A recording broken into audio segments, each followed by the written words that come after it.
Olá, boa tarde, ou bom dia, ou boa noite.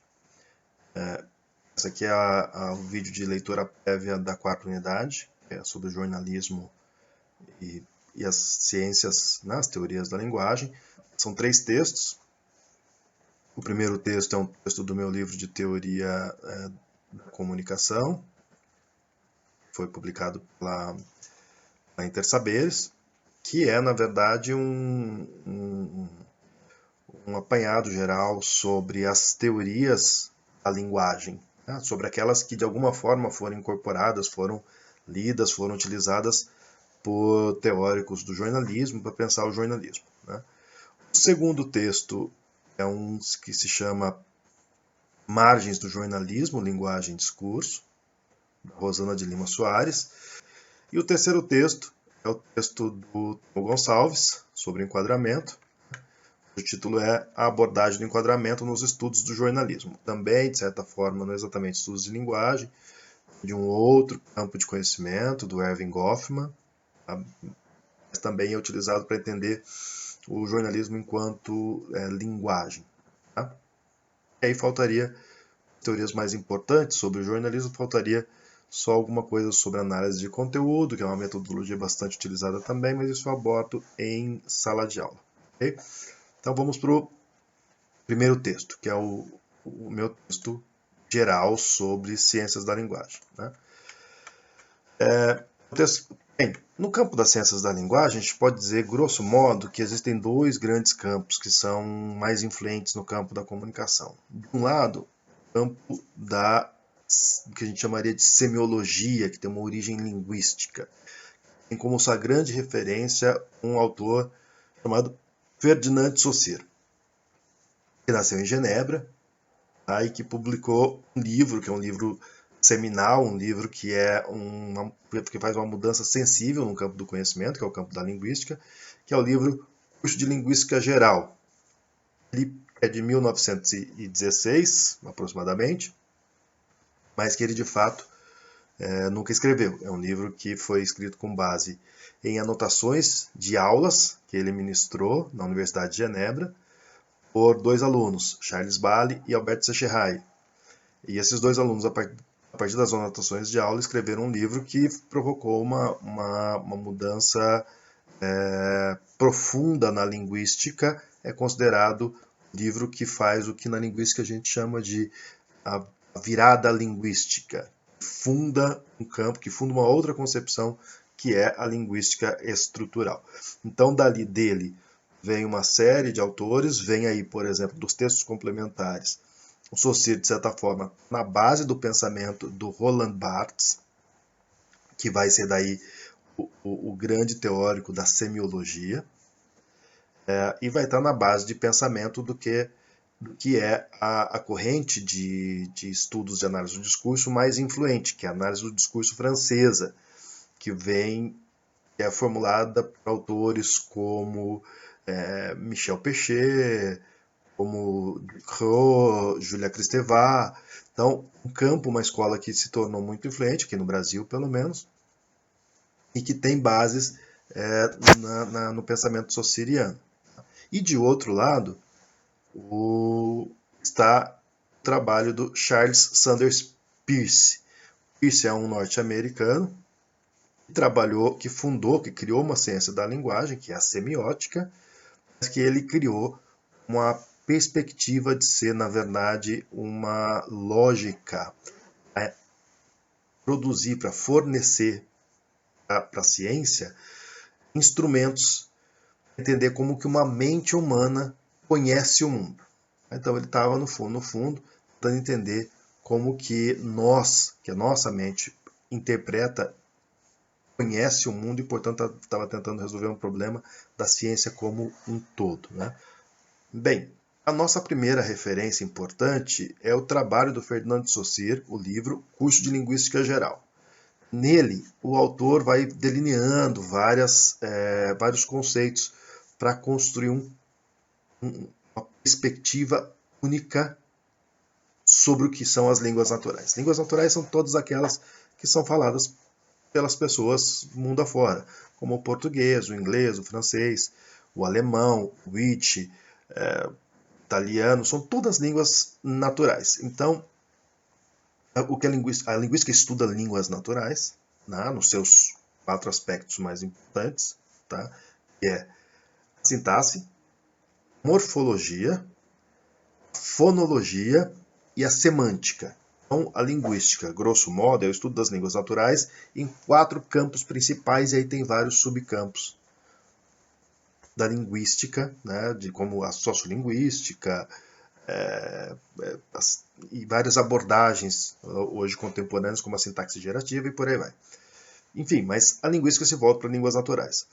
As línguas naturais são objeto de estudo de vários campos de conhecimento.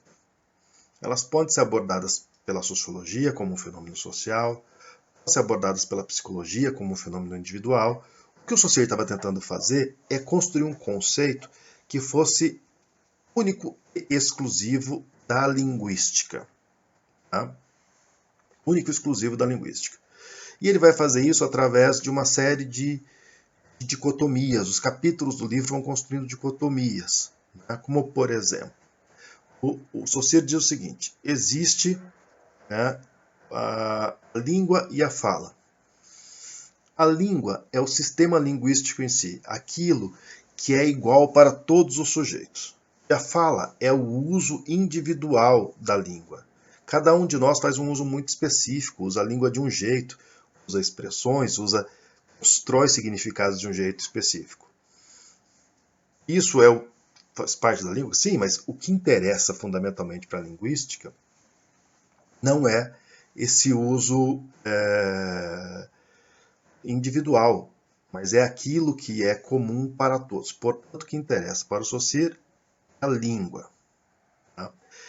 Ele vai construir outros conceitos dicotômicos também, como o conceito de significado e significante. Ele diz, olha, o signo, o que a gente diz, as palavras, os significados que a gente está tentando transmitir para o outro, o signo em si é composto de 2 elementos, o significado e o significante. Para ele, ambos mentais, ou seja, ele não está interessado na maneira como eu pronuncio a palavra cavalo em si, mas ele está interessado naquilo que compõe algo que é comum para todos os falantes, o significado e o significante. O significado é o conceito da palavra cavalo. Quando eu digo cavalo, vocês imaginam um animal de 4 patas, com rabo com crina, né, com um focinho enorme, que é grande, que carrega um ser humano tranquilamente. Então, esse é o significado. O significante é o que ele diz que é uma imagem mental, uma imagem acústica. Uma imagem acústica, ou seja, na minha mente eu sei qual é o som de cavalo e por isso que eu posso dizer, que eu posso executar esse som e por isso que eu posso entender esse som quando alguém diz. Então, tanto o significado quanto o significante são para Saussure as entidades mentais, tá? Não são a sua ocorrência real, mas 2 entidades mentais. Ele diz o seguinte, que a relação entre essas 2 coisas, entre o significado e o significante, é arbitrário. Ele constrói um conceito, vai aparecer em outro texto, que é um conceito central da linguística, a arbitrariedade do signo. Cavalo poderia ser chamado de cavalo, né? Poderia ser chamado de amarelo ou poderia ser chamado de bidê. Não existe nenhuma relação causal, não existe nenhuma relação necessária entre a palavra cavalo e o significado de cavalo. Exceto uma pequena quantidade de palavras nas línguas que são onomatopeicas, ou seja, que remetem a um som característico, como miado, né, que de alguma forma remete ao som que a palavra descreve, tirando uma pequena minoria, todas as outras têm caráter arbitrário. E, portanto, o signo, por ser arbitrário, também não é permanente, ele se desloca, ele muda de sentido. Por isso eu posso usar a palavra cavalo no sentido de grosso. Se o sujeito é um cavalo. Tá? Eu estou deslocando o sentido, porque o sentido não é fixo. E daqui a pouco pode ser que essa expressão mude. Posso dizer assim, o sujeito é uma mula, para me referir a alguém que é grosseiro. Né? Mas os sentidos vão transitando, eles não são fixos. E a língua vai evoluindo por conta dessa arbitrariedade, evoluindo do ponto de vista semântico, tá? Do ponto de vista dos significados que uma palavra carrega. E as palavras também, veja só, que se desloca tanto que algumas palavras continuam significando algumas coisas que são para além da sua significação denotativa, tá? Mas elas envelhecem, elas significam uma outra coisa, significa que a pessoa que está falando é mais velha ou está por fora do que está, qual é a tendência do momento. Por exemplo, se eu disser chuchu beleza, vocês vão identificar que isso é uma expressão claramente dos anos 60. Então, o signo é arbitrário, o signo se compõe de dois elementos e o signo é arbitrário. Né? A terceira dicotomia do Saussure. Ele diz que o estudo da linguística pode ser sincrônico ou diacrônico. Ou seja, sincrônico, analisar a língua como ela está neste momento. Eu vou olhar como que o português é falado e veja, para a linguística a linguística vai na contramão das perspectivas gramaticistas, ou seja, para a linguística é o estudo da língua como ela é e não um conjunto de regras de como ela deve ser. Tá? Então, a linguística, por exemplo, estuda o processo como a língua muda. Como, por exemplo, nós estamos caminhando, talvez, para uma mudança da grafia da palavra taxar, no sentido de atribuir algo a alguém.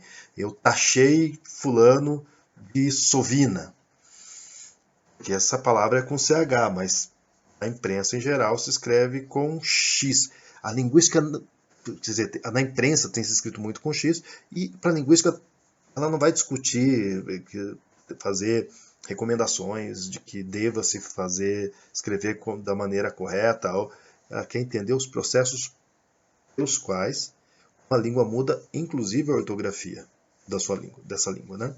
Como que uma língua muda do ponto de vista sintático, como que uma língua muda do ponto de vista semântico. O que importa para a linguística é estudar o sistema da língua, como ele funciona, como ele opera, e não fazer recomendações de como a língua deve ser falada, como a língua deve ser utilizada. Então, ela estuda sincronias, a língua como ela é. E estuda também diacronias. Quando ela faz uma abordagem de como a língua muda no tempo, como que a gente foi migrando de um vous messieurs para vós monsieur até chegar no você. Quando eles estudam esses processos de mudança, eles adotam uma perspectiva diacrônica. Para o Saussure, né, a sincronia é precedente, porque a diacronia é um estudo de várias sincronias em sequência. Ou seja, eu tenho que fazer uma foto de como a língua é falada nesse momento, ter uma foto de como ela era falada há 10 anos. Quando eu comparo essas diversas fotos, eu consigo contar uma história de como a língua mudou. Mas eu tenho que fazer primeiro as fotos, ou seja, eu tenho que ter primeiro a ideia de como a língua era falada em cada tempo. Ou seja, uma perspectiva sincrônica. Poder, a partir da comparação entre essas várias sincronias, construir uma diacronia. Tá? Bem, o Saussure vai construir para mim o que é o conceito mais importante do pensamento saussuriano, o conceito de sistema linguístico. Tá? O sistema linguístico, o que ele usa, eu vou tentar exemplificar isso melhor em sala de aula, mas o que ele usa como um exemplo do que é um sistema linguístico é o jogo de xadrez. Né? No jogo de xadrez, anos 60, você tem um tabuleiro com 8 por 8, 8 quadrados por 8 quadrados. Tá? Um conjunto de peças que faz coisas diferentes e um conjunto de regras. Quem joga xadrez sabe, por exemplo, que a única peça que pode saltar por outras é o cavalo. Todas as outras não pode saltar outra peça. A outra peça bloqueia ou você tem que eliminar aquela peça para poder ocupar, passar por ela. Tá? Então, o xadrez é um sistema que tem regras próprias. Quem sentar de qualquer lado do tabuleiro vai ter uma série de possibilidades do que ele pode fazer, mas não pode infringir as regras do jogo. O jogo só pode ser jogado segundo sua própria dinâmica. Cada um de nós individualmente tem poder de manipular os elementos, mas não de mudar como o sistema funciona. Né? Para o Saussure, o sistema linguístico é isso. É um sistema que tem regras próprias. E se nós podemos deslocar o significado da palavra cavalo e usá-la como uma expressão que não tem a ver com um animal de quatro patas, isso é porque as regras semânticas da língua permitem que a gente faça isso. E nós não fazemos isso individualmente, naturalmente, isso é um processo social.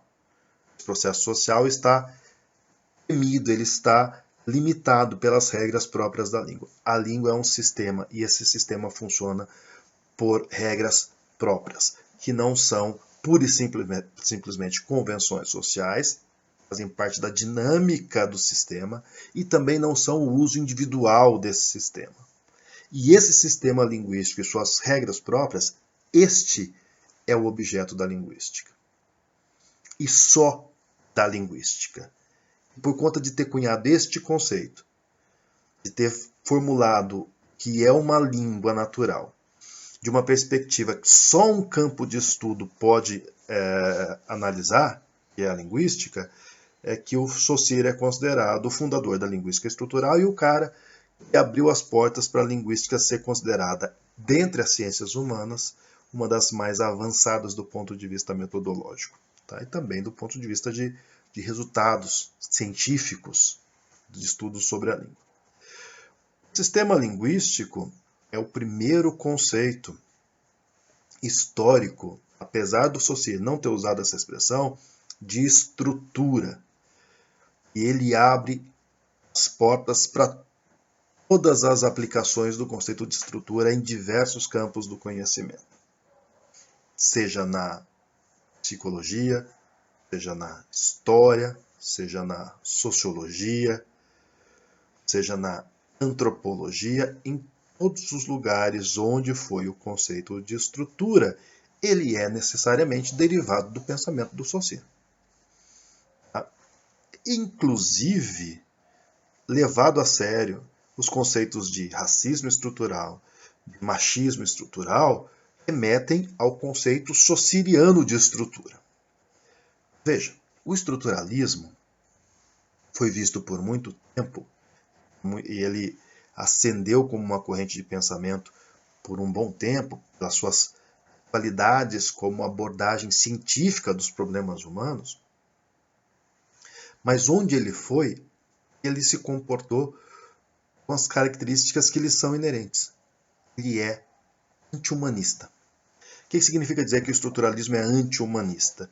Significa que ele não sobrevaloriza o papel ativo dos seres humanos nos processos sociais. Pelo contrário, ele diz que os seres humanos estão subordinados a uma estrutura, e essa estrutura tem regras próprias, como a língua do Saussure. E as pessoas têm que respeitar essa estrutura. Porque essa estrutura nos define e se manifesta em nós sem que sequer a gente perceba que a gente está sendo o espaço de manifestação da estrutura. A língua se diz pela nossa boca, mas nós somos apenas o ponto de emergência dessa língua. Nós não temos autoridade sobre ela. Nós não temos autoridade sobre as estruturas. Daí onde o pensamento estrutural foi, ele diz, o ser humano acha que ele tem muito domínio das suas próprias ações, mas ele não tem. São as estruturas que dominam o processo humano de significação, de ação no mundo. Portanto, somos todos peões da estrutura, não temos poder nenhum, e essa discussão aparece muito mais forte lá na frente, quando a análise do discurso francesa vai se apropriar dessas concepções e vai criar um modelo estruturalista de análise do discurso. Tá? Então, Saussure é o cara que funda a linguística, que funda sob essas perspectivas, através de uma série de dicotomias, ele funda esse conceito de sistema linguístico, um sistema de regras próprias internas, né, onde cada um de nós, cada ser humano tem poder zero, nulo, para mudar o sistema em si. O sistema avança pelas suas próprias regras. Tá? Passamos agora ao segundo autor, Charles Sanders Peirce. Tá? O Peirce é um autor, eu creio, muito mais difícil do que o Saussure. Tá? Peirce era um lógico, semioticista, se insere na filosofia no campo da pragmática, não quer saber, por exemplo, se a realidade existe, como que ela é, qual é a verdade. Um pragmatista que está pouco interessado na verdade das coisas, na verdade do mundo. Ele quer saber como que uma mente, de forma pragmática, extrai sentido do mundo. Toda aquela discussão filosófica sobre ontológica, sobre como conhecer o mundo, os debates dos empiristas contra os racionalistas, como que o pensamento do René Descartes, as concepções do Kant sobre como a mente funciona e como que ela se apropria do mundo, tudo isso, para um pragmatista como o Peirce, é besteira. Pouco importa o que é o mundo, importa como que a mente capta o mundo. Isso é a única coisa possível, o mundo em si é inacessível. Tá? Então Charles Peirce vai cunhar uma lógica de como que uma mente conhece o mundo. Ela conhece o mundo em signos. Portanto, se eu entender como que a mente constrói signos, eu entendo como que ela aprende o mundo e, portanto, eu resolvo os problemas da filosofia praticamente em geral. Eu vou entender como que uma mente produz conhecimento. O resto é besteira. Então, se eu entender essa questão de como que a mente se apropria do mundo, eu resolvo a maioria dos problemas da filosofia. Então vamos às categorias do Peirce. O Peirce trabalha com alguns conceitos centrais. Ele trabalha não em dicotomias, como faz Saussure, mas ele trabalha em tricotomias, sempre em conceitos que envolvem 3 elementos.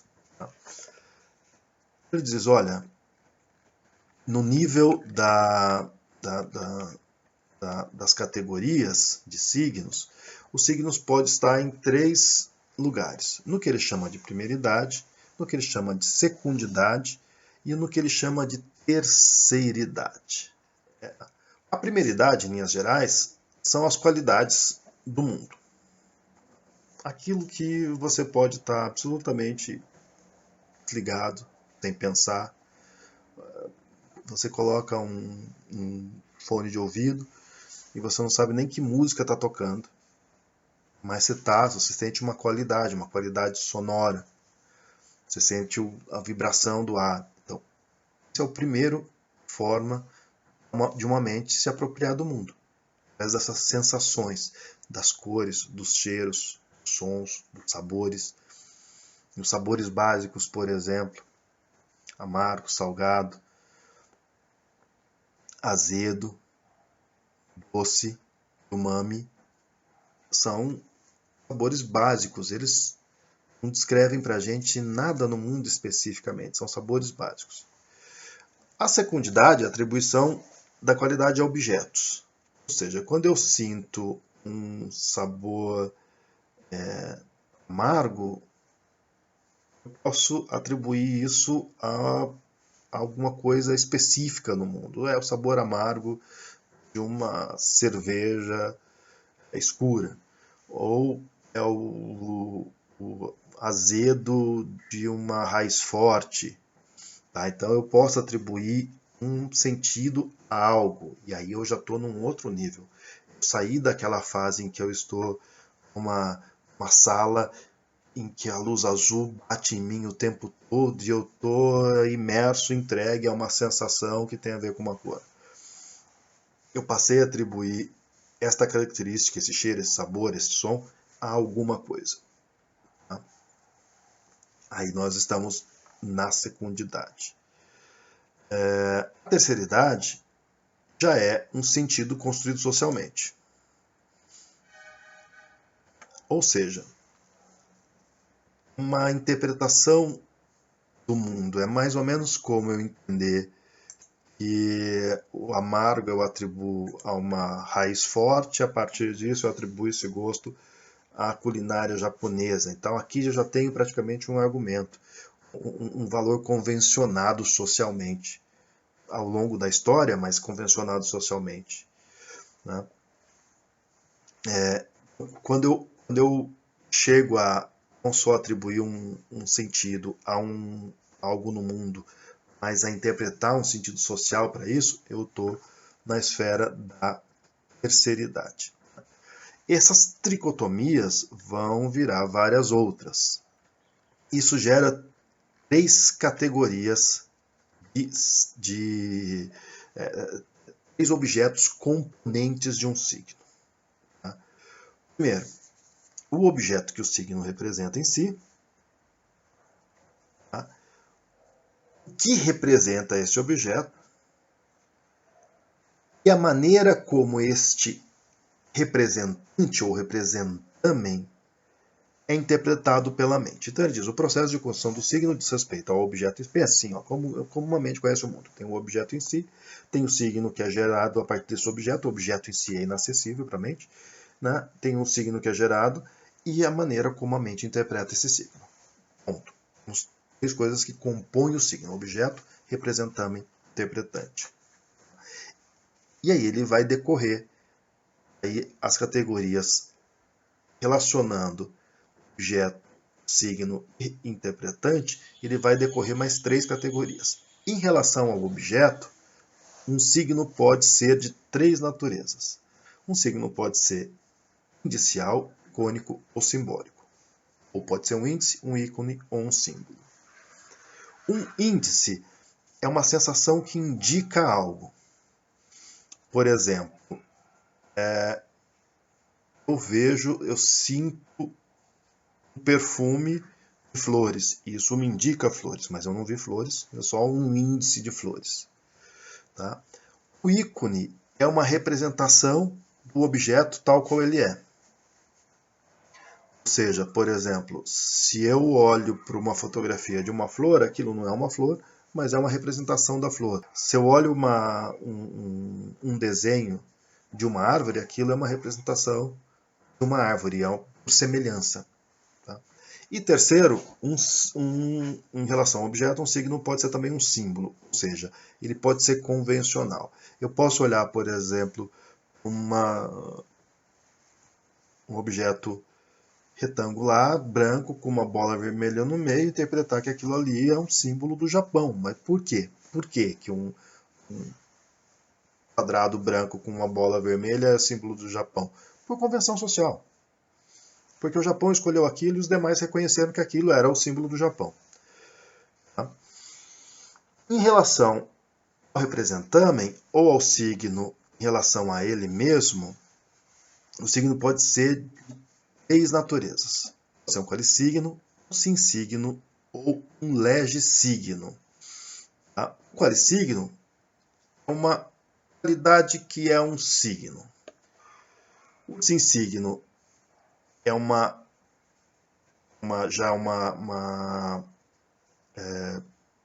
singularidade que tem uma qualidade, que é um signo, e o legissigno é uma lei, ou um signo, uma convenção social, um raciocínio, uma dedução. Tá? Como, por exemplo, na bandeira da China, que é vermelha, com uma estrela maior e 3 estrelas menores. Tá? Cada uma dessas características, o vermelho, o amarelo, o formato da estrela, é um qualisigno, porque é uma característica que a gente percebe que significa alguma coisa. Todas essas características juntas formam algo que a gente interpreta, que é uma bandeira. E aí a gente está na segunda esfera, é um sim-signo. E a bandeira, como signo de um país, é um legissigno, um signo que representa, por convenção, alguma coisa. Por fim, em relação à maneira como a mente interpreta essas coisas. Tá? Aí é mais uma tricotomia, que são a tricotomia dos interpretantes, que significa que o sentido que uma mente tira pode ser um rema, um discente ou um argumento. O rema é uma qualidade percebida pela mente. Ou seja, a qualidade está no mundo, o cheiro está no mundo, e a maneira como a mente percebe isso é um rema, uma qualidade, uma cor, um perfume, um som. O discente é a maneira como a mente percebe uma convenção, um atributo qualquer, um vermelho das rosas, e o argumento é a maneira como a mente percebe uma convenção social.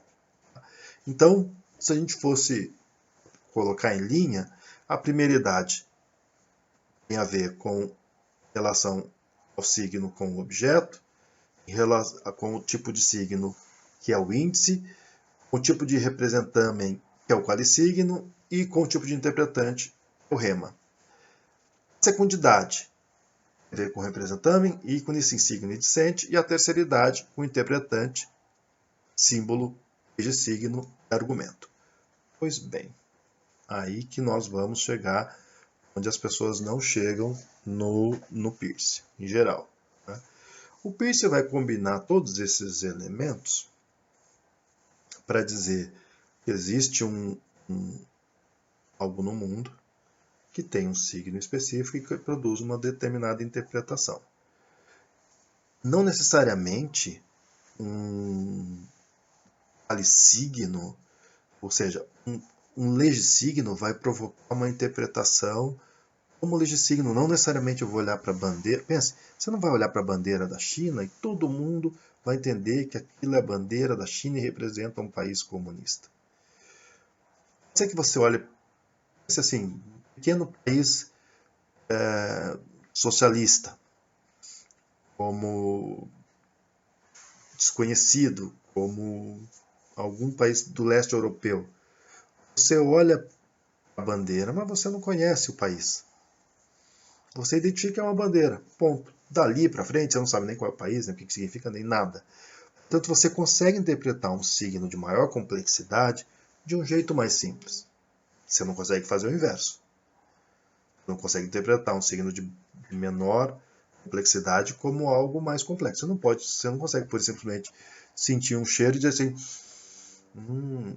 China, comunismo. Tá? Você pode fazer isso? Pode, mas daí você está atribuindo uma série de outros conhecimentos que estão na sua mente, não está na relação com o mundo em si.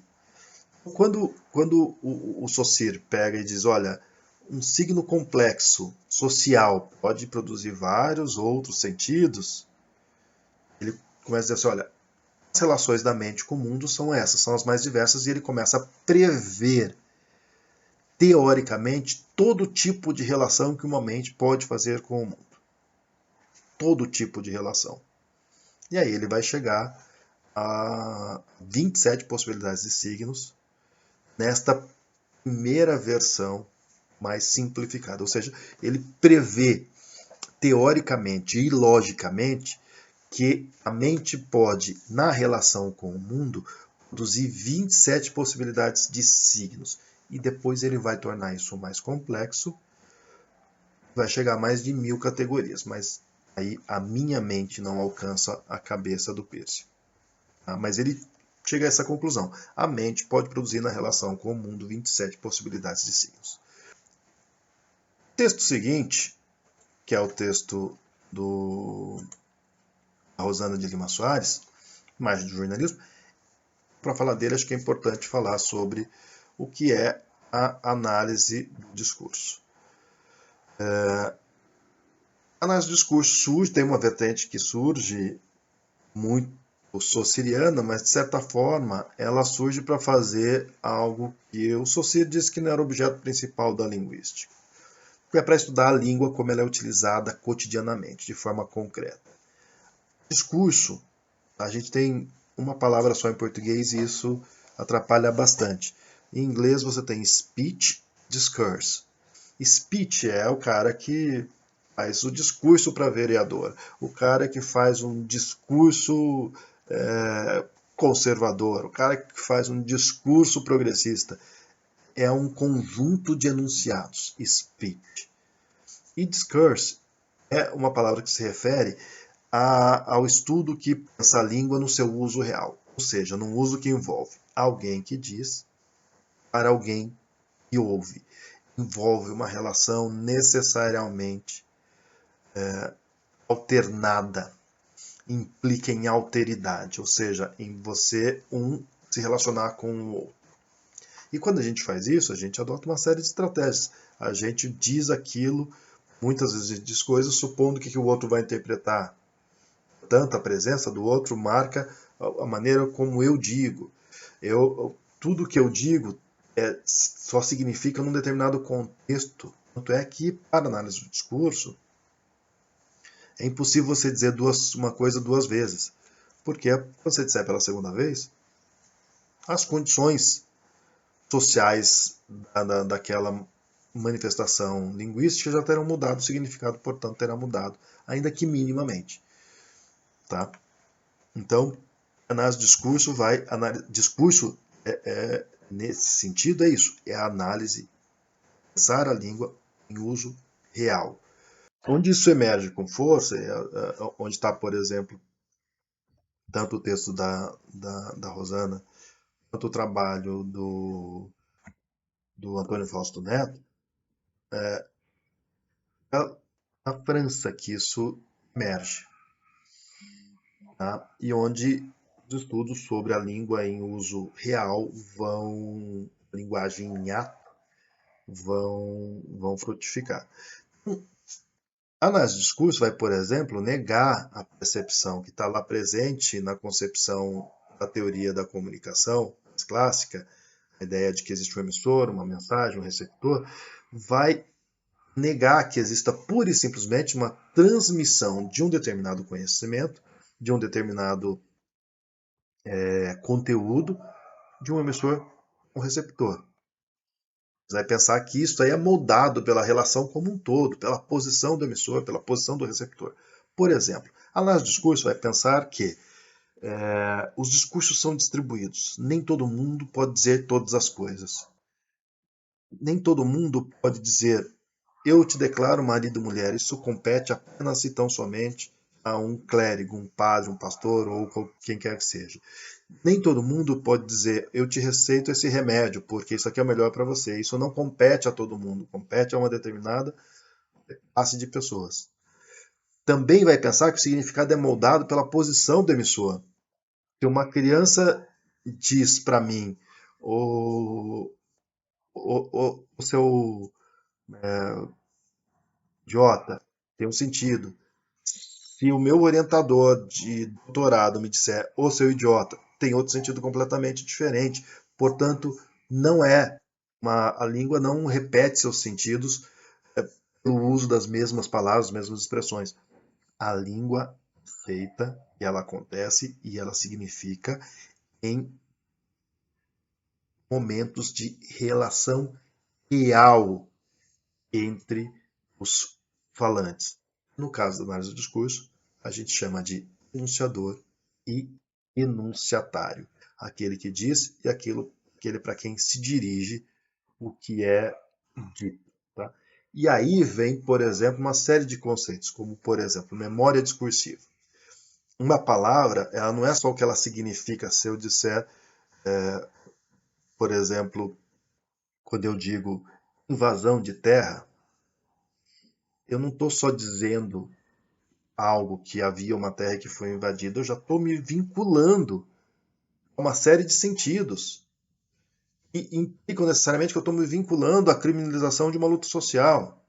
Quando eu digo ocupação de terra, significa também que eu estou, de alguma forma, respaldando, apoiando a maneira como o movimento social significa as suas ações. Portanto, usar os termos invasão ou ocupação de terra já me vincula a uma determinada perspectiva ideológica. E essa perspectiva ideológica foi construída pela memória discursiva, de tanto dizer uma expressão como invasão de maneira negativa. Invasão tem um caráter negativo, mas hoje muito mais pela maneira como é utilizado, como uma crítica ao MST. E ao dizer tanto ocupação com caráter positivo, isso vai construindo uma memória discursiva. Tá?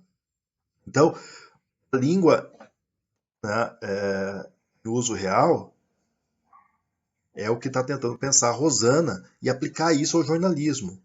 A língua como um discurso, a língua como algo que altera o mundo em si. A partir do momento que eu digo alguma coisa, eu criei algo no mundo, não apenas descrevi o mundo, eu alterei o mundo. Então, este texto tenta fazer isso, e acho que assim, o que a gente vai fazer com ele é um pouco verificar como, se vocês entendem bem os conceitos, como ela está dizendo ali. Tá? O último texto é do Tomo Gonçalves, tá? Que é sobre as teorias de enquadramento. Não está mais no campo das estudos da linguagem, vem de um autor chamado Erving Goffman, de um livro chamado Frame Analysis. Tá? É um cara da área de psicologia que vai estudar como que a mente vai enquadrando, vai enxergando determinado tema como um tema de um assunto ou de outro. Tá? Então, o do Telmo vai mostrar como que se constrói conceitos para entender o que é esse enquadramento. E se faz muito trabalho de enquadramento na pós-graduação, em iniciação científica. Você pega um evento como, por exemplo, como a Copa do Mundo no Brasil. Eu quero entender como que foi enquadrado, quais foram os princípios de seleção, quais foram as ênfases, como que aquilo foi apresentado. De certa forma, vem daqui a discussão mais simplificada de framing lá nas teorias de opinião pública. Tá? Aí começa lá com o Goffman, isso, entender, pois é o quadro. Por exemplo, né, uma das minhas professoras lá do doutorado trabalhava com enquadramento para analisar a linguagem televisiva e analisar o papel das vinhetas de passagem, das vinhetas de abertura, sobretudo das vinhetas de passagem, das vinhetas de quadro. Quando você coloca lá uma vinheta num programa de televisão dizendo alguma coisa como tipo, senta que lá vem a história, você já de certa forma criou uma moldura dizendo para as pessoas, interprete isso desta maneira. Quando eu entro na linguagem cotidiana, eu digo, era uma vez, eu já criei uma moldura que já diz para vocês que vocês têm que interpretar a partir dali tudo que eu disser como algo fabuloso. Portanto, qualquer exagero está perdoado. Agora, se eu usar o texto jornalístico em si, contar coisas que são fabulosas, e daí o cavalo abriu as asas e começou a voar, vocês vão rir da minha cara. Por quê? Porque eu estou pedindo um enquadramento, uma forma de compreensão do jeito do texto jornalístico, de algo de uma forma totalmente diferente, uma fábula. Tá? Então, as molduras na linguagem vão aparecendo, vai aparecendo na televisão, vai aparecendo no rádio, tá? E vão dizendo como que as coisas devem ser interpretadas, como que as coisas devem ser, a mente deve enquadrar aquilo. E aí, o Gonçalves vai para analisar um pouquinho as categorias que o Robert Entman utiliza, né, para dizer os enquadramentos que, em geral, a mídia, e aí para analisar a mídia, que a mídia faz, em geral, eles têm a ver com 4 eixos mais importantes. Ou a mídia está tentando definir problemas, tá? Ou está tentando diagnosticar causas, Ou está tentando fazer julgamentos morais, ou está tentando sugerir soluções. E, em geral, a mídia aborda os problemas, as matérias, remetem a isso, a essas 4 categorias. Quando você pega o material e vai categorizando, vai catalogando, você vai somando tal, você começa a entender como, em linhas gerais, um determinado veículo enquadra um problema ou outro. Tá? E é com essas categorias, em geral, de enquadramento, dessas organizações do mundo, o mundo não está enquadrado nesses frames. Quem enquadra o mundo nesses frames é a mente humana e os instrumentos de mediação.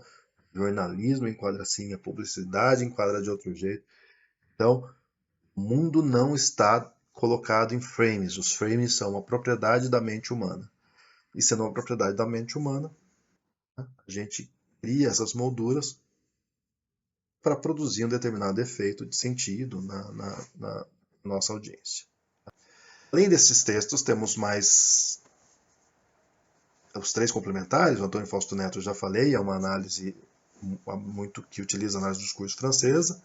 O Roland Barthes, o nosso grande semiólogo, com o livro clássico dele, Elementos de Semiologia, em que ele vai tentando utilizar o pensamento do Saussure para avançar para uma ciência que seja uma ciência dos signos em geral e não apenas das línguas naturais, e isso que é a semiologia. Tá? E a Cremilda Medina, que vai aplicar uma série de categorias bakhtinianas da análise do discurso russa, para entender o que é a entrevista, o jornalismo, e até com uma perspectiva mesmo do ponto de vista ético, como nós devemos tratar as nossas fontes. Tá? E aí vem de uma perspectiva russa, da perspectiva bakhtiniana. Tá? Então, estes 3 textos obrigatórios e 3 textos complementares fecham a unidade e a gente conversa mais em sala de aula. Até lá, espero que esta leitura prévia ajude vocês na leitura dos textos. Até mais.